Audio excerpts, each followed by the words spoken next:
Hello friends, welcome to our channel फुर्सत में कुछ पल जिंदगी के। ફ્રેન્ડ્સ, આજે આપણે જોશું ડાયટમાં પણ ખાઈ શકાય એવા અને પાથરવાની ઝંઝટ વગર જ બની જતા એકદમ સોફ્ટ અને જાળીદાર એવા દૂધીના પુડલાની રેસીપી કે જેને ટમેટા લસણની ચટણી, કોથમીર પુદીનાની લીલી ચટણી, દહીં અને ઇવન ટોમેટો કેચઅપ સાથે પણ ખાવાની ખૂબ જ મજા આવે છે। અને ફ્રેન્ડ્સ, આ પુડલા ઠંડા થઈ ગયા પછી પણ એટલા સરસ સોફ્ટ રહે છે કે તમે તેને બાળકોને પણ નાસ્તામાં આપી શકો છો। તો વિધાઉટ વેસ્ટિંગ એની ટાઈમ ચાલો ફટાફટથી જોઈને પુડલાની એક વેરાયટીને। પરંતુ એ પહેલાં જો તમે હજુ સુધી અમારી ચેનલને સબસ્ક્રાઇબ ના કરી હોય તો તેને સબસ્ક્રાઇબ કરી લેજો અને બેલ આઇકનને પ્રેસ કરીને તેમાં ઓલ બટન સિલેક્ટ કરી લેજો, જેથી કરીને આવી જ નવી વાનગીઓના અપડેટ્સ તમને સૌથી પહેલાં મળી રહે। અને જો તમને અમારો રેસીપી વિડીયો પસંદ પડે તો વિડીયોને લાઇક કરવાનું, શેર કરવાનું અને નીચે કમેન્ટ બોક્સમાં કમેન્ટ કરવાનું ના ભૂલતા, ક્યોંકि કેર કરતે જાઓ, શેર કરતે જાઓ, જિંદગી બહોત ही खूबसूरत है।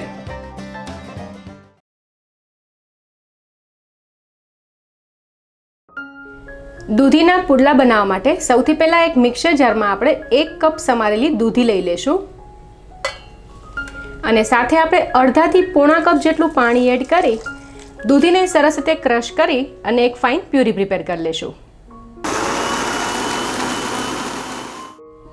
અને ત્યારબાદ પ્રિપેર કરેલી દૂધીની પ્યુરીને આપણે મોટા બાઉલમાં ટ્રાન્સફર કરી દઈશું।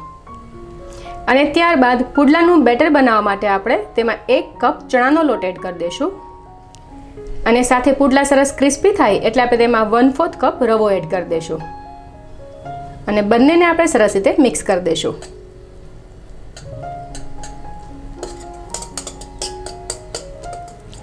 અને હવે આ બેટરને ડીશથી કવર કરી અને 10 મિનિટ માટે આપણે તેને સેટ થવા માટે રાખી દઈશું, જેથી કરીને રવો સરસ ફૂલાઈ જાય અને ચણાનો લોટ પણ સરસ સેટ થઈ જાય। 10 મિનિટ બાદ બેટર સરસ સેટ થઈ ગયું છે, તો હવે આપણે તેમાં બધા મસાલા એડ કરી દઈએ, જેમાં સૌથી પહેલાં આપણે સ્વાદ અનુસાર નમક એડ કરી દઈશું, ½ ટીસ્પૂન હળદર પાવડર એડ કરી દઈશું, 1 ટીસ્પૂન લાલ મરચું પાવડર એડ કરી દઈશું, 1 ટીસ્પૂન ધાણા જીરું પાવડર એડ કરી દઈશું, 1/4 ટીસ્પૂન હિંગ એડ કરી દઈશું, 1/4 ટીસ્પૂન અજમાને હાથેથી વાટીને એડ કરી દઈશું,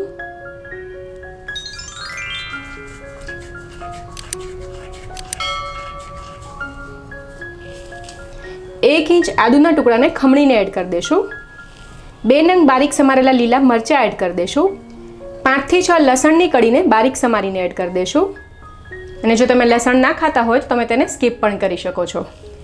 અને લાસ્ટમાં 2 થી 3 ટેબલસ્પૂન જેટલી સમારેલી કોથમીર એડ કરી દઈશું અને બધી જ વસ્તુને બેટરમાં સરસ રીતે મિક્સ કરી દઈશું। અને ફ્રેન્ડ્સ, આજે આપણે આ પુડલાને પાથરવાની ઝંઝટ વગર એકદમ જાળીદાર બનાવવાના છીએ, એટલે હવે આ બેટરને આપણે થોડું લિક્વિડ ફોર્મમાં લઈ આવવાનું છે, એટલે આપણે તેમાં 1 કપ પાણી એડ કરી દઈશું અને તેને સરસ રીતે મિક્સ કરી દઈશું। અને આ બેટરને આપણે આટલું ફ્લોઈંગ કન્સિસ્ટન્સીનું બનાવવાનું છે।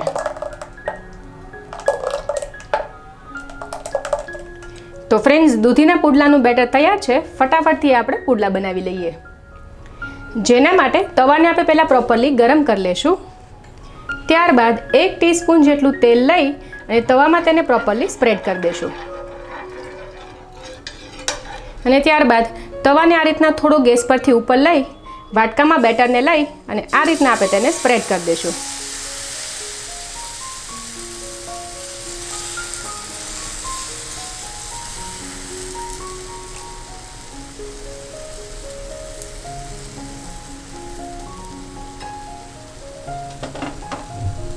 અને હવે ગેસની મીડિયમ ફ્લેમ પર આ પુડલાને આપણે 1 મિનિટ જેવો શેકાવા દઈશું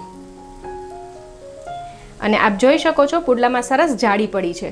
તો અહીંયા ખાસ ધ્યાન રાખવાનું કે જ્યારે પણ આપણે પુડલાને ઉતારીએ ત્યારે તવો છે તે પ્રોપરલી ગરમ હોવો જોઈએ। અને 1 મિનિટ જેવું પુડલું શેકાઈ જાય ત્યારબાદ આપણે તેના સાઈડ પર તેલ એડ કરી દઈશું અને થોડું વચ્ચે પણ તેલ એડ કરી દઈશું અને ફરી આ પુડલાને ગેસની મીડિયમ ફ્લેમ પર 1.5 થી 2 મિનિટ જેવું શેકાવા દેશો।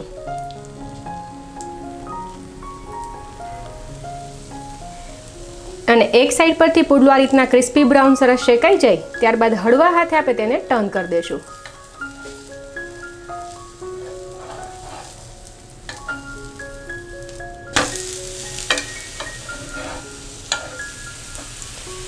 અને હવે ગેસની હાઈ ફ્લેમ પર બીજી સાઈડથી પણ પુડલાને આપણે 1 મિનિટ જેવું શેકી લેશું. અને અરાઉન્ડ 1 મિનિટ જેવું શેકાયા બાદ પુડલાને આપણે ચેક કરી લઈએ. આપ જોઈ શકો છો બીજી સાઈડ પરથી પણ પુડલું સરસ શેકાઈ ગયું છે. તો હવે આ પુડલાને આપણે એક પ્લેટમાં ટ્રાન્સફર કરી દઈશું અને આ રીતે આપણે બીજા બધા પુડલા પણ બનાવી લેશું.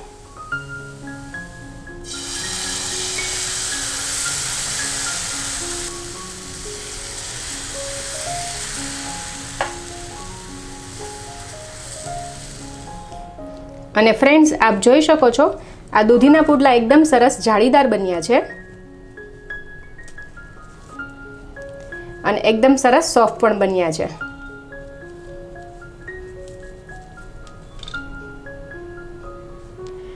તો આ ટેસ્ટી દૂધીના પુડલાની રેસીપીને તમે જરૂરથી ટ્રાય કરજો અને તમને તેનો ટેસ્ટ કેવો લાગ્યો તે કમેન્ટ બોક્સમાં કમેન્ટ કરીને અમને જરૂરથી જણાવજો. હું મયુરી સોઢા અહીં સાઇન ઓફ કરીશ. ફરી આપને મળીશ એક નવા એપિસોડમાં એક નવી વાનગી સાથે. ટિલ ધેન કેર કરતે જાઓ, શેર કરતે જાઓ, ક્યોંકि જિંદગી ખૂબસૂરત હૈ.